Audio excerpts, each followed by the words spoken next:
yesterday. The truth is, and you all know this, that simply just doesn't exist.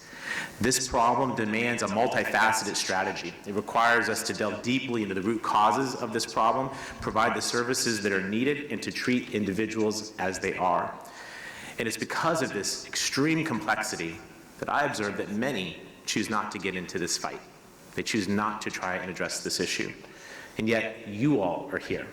And so I thank you, nearly 1,000 strong, for registering for this event, for coming together to share best practices and resources and partnering on ways that we can work to get people out of unsafe encampments and into permanent housing. Now, because we recognize that these are people who need our help in one way or another, we must also acknowledge and say out loud that this is a moral imperative. This is precisely why it's the biggest priority for my city. And it's our collective responsibility to take action to strengthen the safety net for those who find themselves falling through it. This year, San Diego is investing more than $200 million in housing and homelessness solutions. And I'm pleased to tell you that these solutions are working. We are able to get thousands of people off the streets each year. Tamara's data shows this. And that is not easy work. And so amongst just welcoming you to this event, I also wanted to be here to say thank you. That data is made possible because you all work so very hard to address this very significant challenge. And that cannot be overlooked, particularly as we deal with the fact that there are still thousands more to serve. It often may get lost in the fact that that problem would be significantly worse if you all weren't doing the incredible work that you do. Now, of course, our challenge, as the Regional Task Force on the Homeless have noted, is that the inflow into homelessness is unsustainable. Although we do get many people off the streets, the fact of the matter is more people join the streets quicker than we can get them off the sidewalks.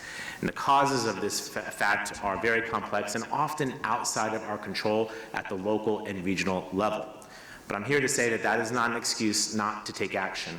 All of us can do something to tackle this most pressing of problems. And rather than throw up our hands, we instead have to roll up our sleeves and redouble our efforts on addressing and utilizing the interventions that we know that work well. First and foremost amongst them is to build more housing, period.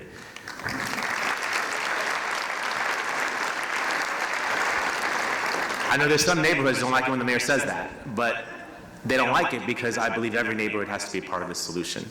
And actually, I believe that if every neighborhood does it, no neighborhood is going to change radically, but all of them will get better. In addition to building more housing, we have to expand street outreach. We have to build more shelter opportunities. We have to pair behavioral health with housing.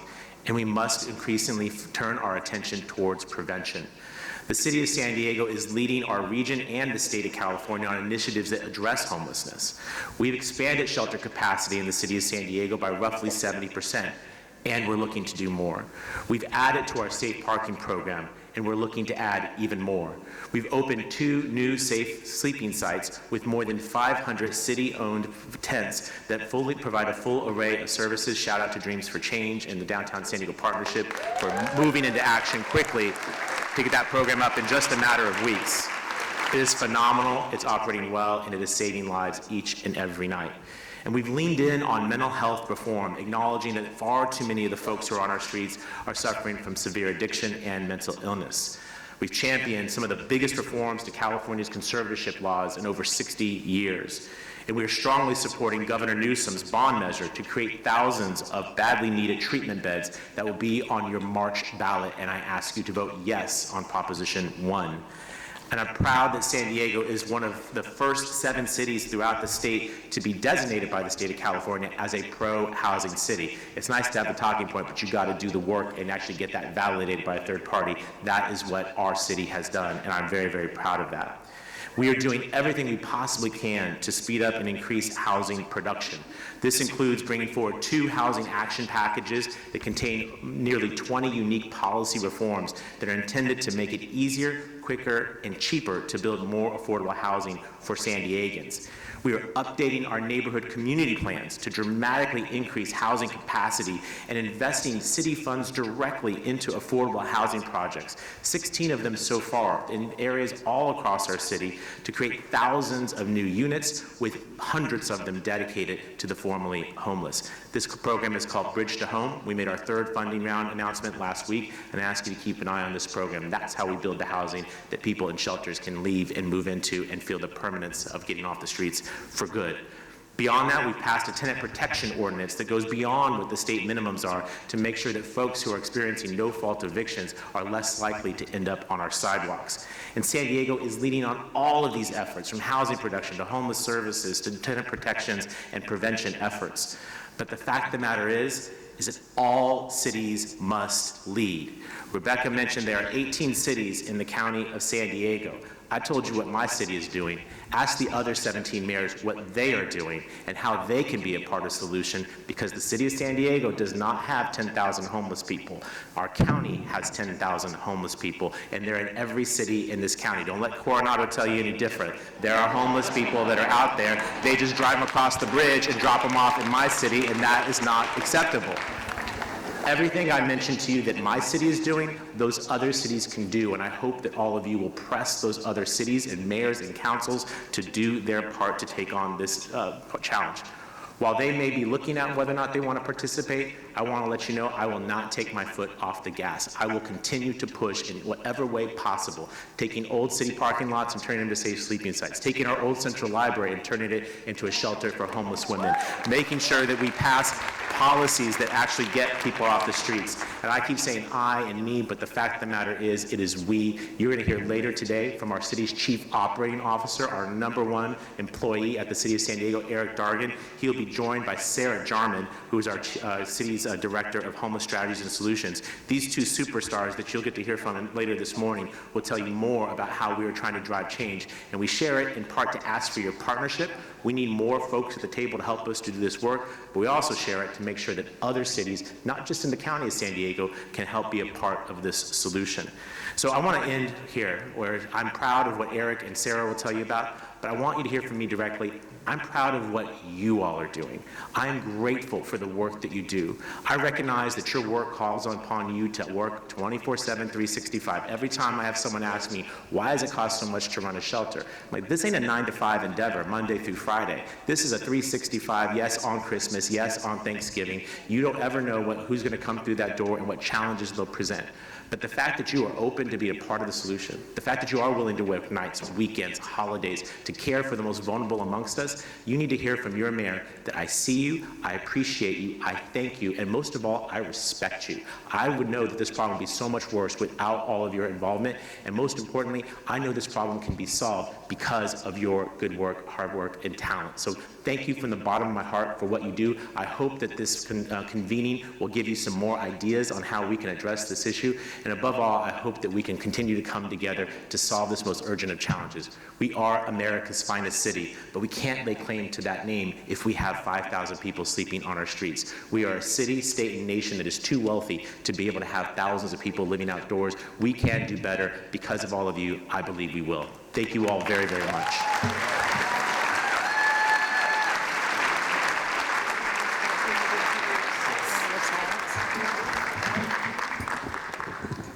Thank you, Mayor. I've asked the mayor to stay with me for a minute. We want to take a moment to recognize someone we lost recently, Peter Seidler. The owner of the Padres was larger than life for most of us, but he also, for many of us fighting homelessness, was a champion, a friend, and a confidant in so many ways. I remember when I took the job here, Peter invited me to take an early morning walk downtown. I was living on 10th and Market, and we know where Petco Field is. And that time changed me. Peter was a gentle giant. He was an advocate. He was a leader and a friend. He wanted nothing less than best in class for this city, and especially for those experiencing homelessness. He committed his time, his energy, his influence to solutions to reducing unsheltered homelessness. I could go on for a very long time explaining the things, but I know that Peter wouldn't want that. So I'll sum it up this way. Peter was about caring deeply about the city, about the Padres, about people, and especially those experiencing homelessness.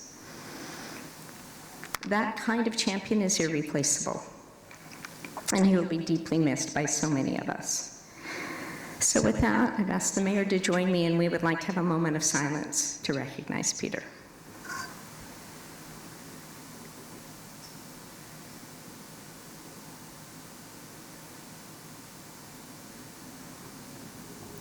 Thank you. And thank you, Mayor. Thank you. So like in good conference fashion, we're a little bit behind in our schedule. So I know how to talk fast, you're going to listen fast, and we're going to work through it really, really quickly. It's impossible for us to do this deep work without appreciation and gratitude for those that support us. This conference would not happen without those that are doing sessions, but especially our sponsors. And I want to give a huge shout out to Blue Shield of California, to Kim and Patricia and the team. We could not do this without title sponsors, and you're going to hear us name our sponsors throughout the conference. I could not do this without the team members at RTFH, and they are here. They're at the registration desk. They're going to help you through the sessions. They're in white polo shirts with a really interesting new logo, if you noticed. So we don't do just conferences. We don't do just new data reports that came out last week. We also looked at, let's reimagine who we are at the RTFH. Let's think about our logo in a really intentional way.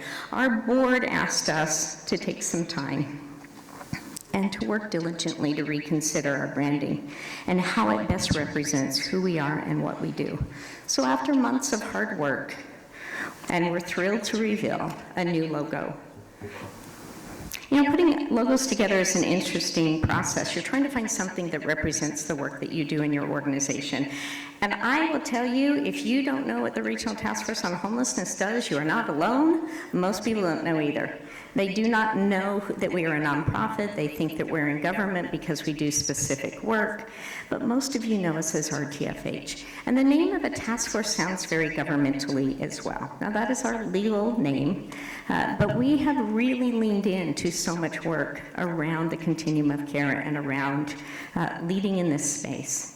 And so starting today, you will see that we go by RTFH. It's easier to say, it fits on, you know, a name tag brilliantly, but it also speaks to the work that we do. We are truly a nonprofit leading in this space. This new logo, the colors, the branding, captures the essence of RTFH in a simple and elegant way. It is a house, it is a rising sun, it is collaboration, it is data, if you look at the circle, and it is inclusion. So now, when I introduce myself at RTFH, you'll know what that is. I don't have to go back and explain that. But you will still get contracts from the Regional Task Force on Homelessness, because that's legally who we are. Also, some really quick housekeeping, and then we're going to go to our morning plenary. Just a reminder, you'll be in here for lunch. Many of you that have the vegan option got a ticket that's in the back of your, and if it's for 2 days, it'll be there as well. Be sure and use that. You'll need to put that on your plate. Also, your best friend is the Whova app. That's where your agendas are, that's where the bios are, that's where you'll know what you're doing, where you're going, and to be inspired for those sessions. I also just want to step back a little bit on this branding and thank the creator of this, which is Juan Hernandez from IBC Media and Tony Manilatos from Manilatos Public Affairs. They are the ones that put this all together, and we think it's a brilliant representation. So the next time we'll see you, or you will hear me talk, we'll be back here in the ballroom. And with that, I'm going to kick off our morning plenary with our national leaders and invite them up. While they're coming up, you're going to hear from one of our elected leaders, Congressman Scott Peters, who isn't able to be here today, but has been doing some really important work around a continuum of care. We're going to go ahead and play that video. Hi everyone, I'm Congressman Scott Peters. It's my privilege to represent San Diego, Coronado, San Marcos, and Escondido in the United States House of Representatives. I'm so grateful that you've all come together from all corners of our homeless services system to discuss best practices to reduce homelessness in San Diego. Today I want to highlight one issue that's a major roadblock to the work we can do in San Diego, the HUD Continuum of Care funding formula, which prioritizes community-based strategic solutions to ending homelessness. 2013, shortly after I began serving in Congress, I read a troubling report in the Voice of San Diego. It said that in 2012, we had the third largest homeless population, but only received the 18th largest amount of federal funding for programs to get people off the streets and into housing. While that gap has narrowed a little bit, the disparity still exists. In 2022, we had the 8th largest homeless population and received the 14th highest level of funding. The problem exists because the current funding formula considers factors that have not been updated since the 1970s and places heavy emphasis on cities with pre-1940s housing stock. The formula doesn't consider availability or costs of rental units or how hard it might be for a struggling family to find a place to live in a given city. Ending homelessness in San Diego is a bold and worthwhile fight, but it can only be achieved if we receive our fair share of resources. For 3.5 years during the Obama administration, I advocated for HUD to reopen public comment on the funding formula until they did. The administration put forth 4 possible replacements to the outdated formula, each better than what we currently have. The replacements included a number of indicators that better measure a city's need for resources to address homelessness, like the rent-to-income ratio and the affordability gap. Regrettably, updates to the formula were not finalized before the change administrations in 2017. Now I'm urging once again the Biden administration to revisit this issue and pick up where the Obama administration left off. Our region can't continue to lose out on these crucial dollars. I know many of you have advocated for these changes as well, and I want to thank you for that important grassroots work and all that you do for our community. Thanks for including me in today's conference, especially Tamara Kohler and the team at RTFH for all of your hard work. I look forward to engaging with you all on this topic as we move forward. Thank you, Scott. And now I'm going to turn it over to Anna Leva, the Executive CEO of the National Alliance to End Homelessness. She's joined by Donald Whitehead, the Executive Director of the National Coalition to End Homelessness, and Jeff Olivet, the Executive Director of the U.S. Interagency Council on Homelessness. Tamara, thank you so much. I think it's on. Is it on? Great. Good morning, everybody. Oh, come on. You can do better than that. Good morning, everybody. Good morning. Thank you. We need some energy up here. I think we're all East Coasters, so we've been up since like 4:30 in the morning. It's really lovely to be here. Thank you, Tamara, for having us and having this discussion. We're going to do something a little bit different. We don't have a moderator. We are just going to talk to each other. The 3 of us often share a stage, and we're going to start with introducing each other. We don't know what we're going to say about each other. We'll see how this goes. I want to start. I'm going to introduce Jeff Olivet, who is here to my right, and I'm going to talk about 2 things that really impressed me about Jeff Olivet, other than the fact that he is the Executive Director of the U.S. Interagency Council on Homelessness. Last night at dinner, we were having a conversation at the table about one of the very worst presentations I have ever done in my career. It was at a statewide conference. I was terrible. When you're up there and you feel like you're terrible, you know that it's not going well, and I was really bummed about it. And the person that went behind me was Jeff Olivet, which if you've ever seen him speak, you know that even if you were at your best, Jeff Olivet coming after you it's hard. It's hard to have that transition because he is just so talented. But the thing that really struck me that day was how he presented information in a different way about our work.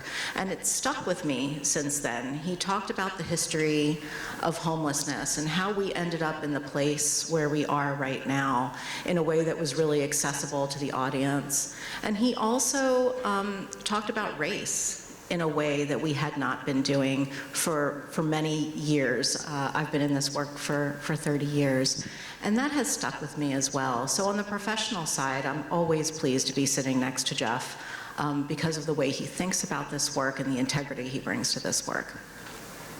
And on a personal note, Jeff is married to a good friend of mine, and I got to go to one of their wedding celebrations. And what I realized at that celebration was not just how talented Jeff is in work, but how talented he is in his private life, music, art, and not just how talented he is, but how talented his kids are, too. It was really fun to get to know Jeff in that way. And when we were talking this morning, we thought, there is always a lot of talent in these rooms, and I hope that you all get to share that with each other. It's a community building exercise to get to know how folks express themselves outside of work. And I'll stop talking because that was a really long introduction, so sorry about that, Jeff, but I didn't mean to embarrass you. You're very kind, thank you. I don't know if this is a badge of honor or a badge of shame for us, but over breakfast this morning, the three of us, we've known each other a long time. We've been in this work together a long time. We added up the years we've been involved in homelessness work, and it's 88 between the three of us. I don't know if that's a good thing or not. It means we've got some stamina, but it also means we as a nation have failed in a lot of ways. We've not solved homelessness in the 30 years or so that each of us have been in this work. It has been such a pleasure for me in this work to work so closely with one of my heroes who's sitting to my right, Donald Whitehead. Donald is the executive director of the National Coalition for the Homeless. He's a fierce advocate for making sure that people who have actually experienced homelessness are part of the decision-making and the power on how we address homelessness as a nation. He's a fierce advocate for racial justice. He's also a dear friend. And Donald, if you've worked with him or if you've heard him speak, he does it all with grace and humor. And one thing that you may not know is that Donald is also a stand-up comedian, which is his exit plan when he's ready to retire from homelessness work. And so I'm hoping you're going to be like really funny the next few minutes, or it's.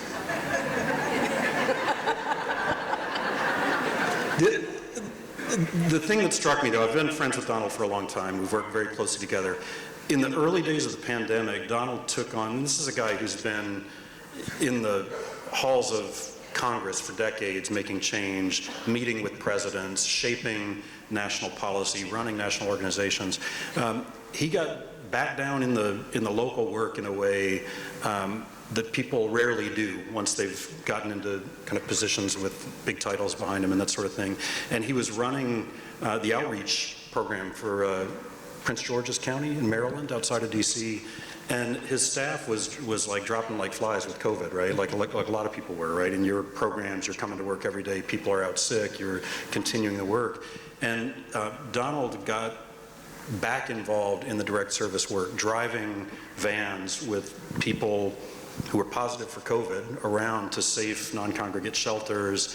And I know what a toll that took on you, but it's also the toll that it's taken on so many other people in this room. I was just so impressed with your ability to keep your eyes on what's most important in this work. So thank you, friend.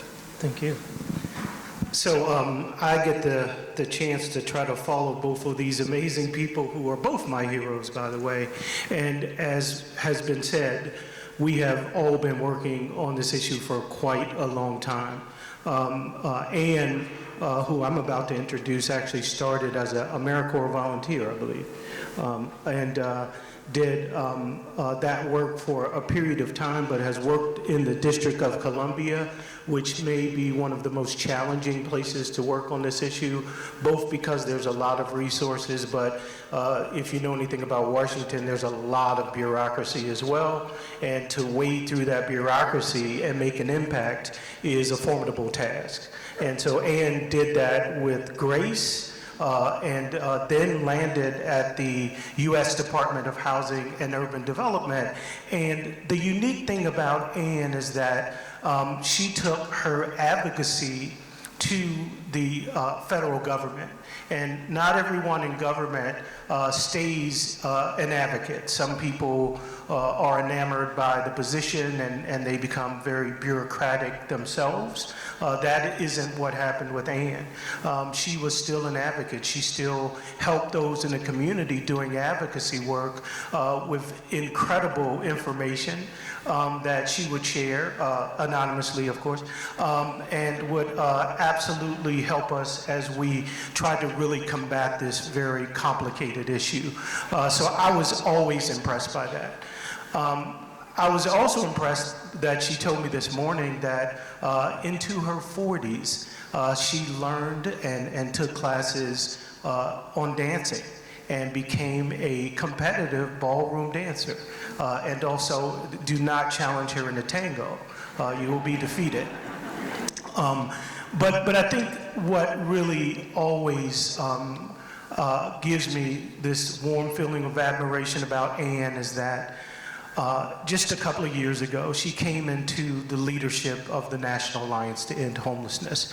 And often, one of the challenges with federal advocacy is that we are not on the same page. But Ann has delivered a new, and I want to say and give her credit for this individually. She's brought together these national leaders who are very stubborn, who are very fierce, who are often in their own silos. She's brought us together in a way that I haven't seen in my 30 years of homeless work. And I am truly grateful for that. And I think it is one of the most important things that is emerging in this work. And so I am so grateful to call Ann a friend and a colleague, and to call Jeff, who is one of my heroes, a friend and a colleague as well. So those are our introductions. We wanted to add a little bit of a different flavor to introductions today, but we're going to start off with some questions for each other. And the first one is, what does the national landscape look right now? What does the national landscape look like right now? And what can we expect to see in the coming years and months?